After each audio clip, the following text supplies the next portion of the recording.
Hello, everyone, and welcome to another Pastor's Ponderings. It's good to be back with you all.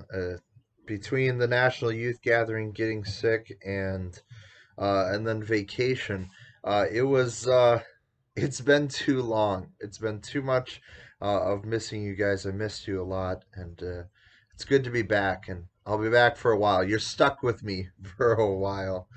Um, but I got to thinking, this last Sunday I wasn't here. I was up in Fargo um, with our new God baby, friends from college, roommates from college actually, and really really good friends. They just had a daughter and asked Catherine and I if we would be the baby's godparents, Eleanor's godparents, and I'll show you a picture of Eleanor, just so you can see. Um, she's a cutie.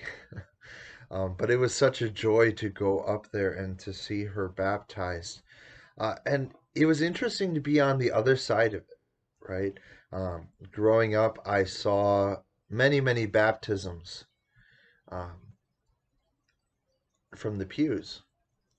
And then when I became a pastor, we've had half a dozen baptisms lately, which has just been a joy to welcome them into the family of God.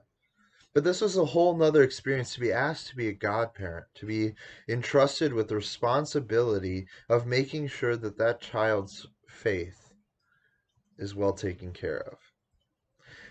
And when we talked to the pastor who was doing the baptism, he even went so far as to say, if you're ever watching, taking care of Eleanor, and you watch her, and you you say, all right, be sure to say your prayers before bed, or you go to say your prayers with Eleanor. And she says, what are those? Then you have to have a conversation with the parents. And it's just like, it's so true. And yet I think that so many sponsors just don't take their role as seriously as they probably should. The reality is that it's an incredibly big task to be entrusted with the care of a child like that.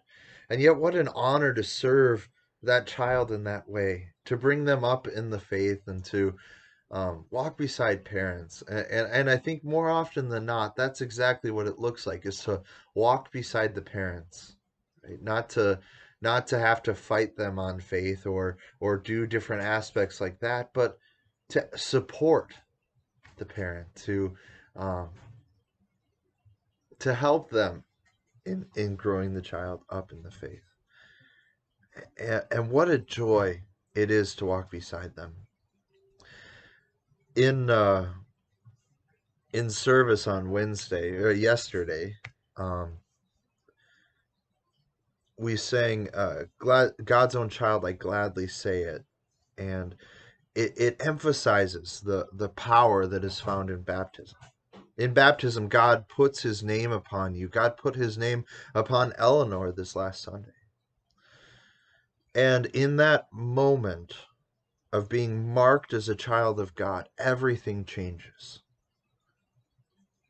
Sin that would often plague your conscience and break you down is obliterated by the forgiveness and love of Christ. Satan, with his mad accusations, has no foothold to stand on because of Christ's sacrifice, and because he has placed his mark upon you, both upon your forehead and upon your heart, to mark you as one redeemed by Christ the crucified. Death has no sting to hold you down, and now we rejoice in the resurrection. More than that, God places his promise on you that he will walk beside you, that he will strengthen you with his spirit. All of these incredible gifts bundled into one act of water and the word. What a joy it is to be a Christian, to have that promise placed upon us, and to be held secure in the Father's arms.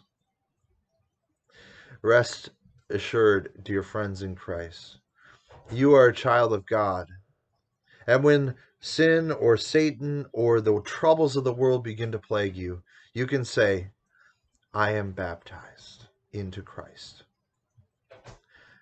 God's blessings, everyone, and rest assured in the promise that is in your baptism. Take care of one another, walk beside each other, grow in your faith, but above all things, rest in the promises of Christ. Take care, everyone. See ya.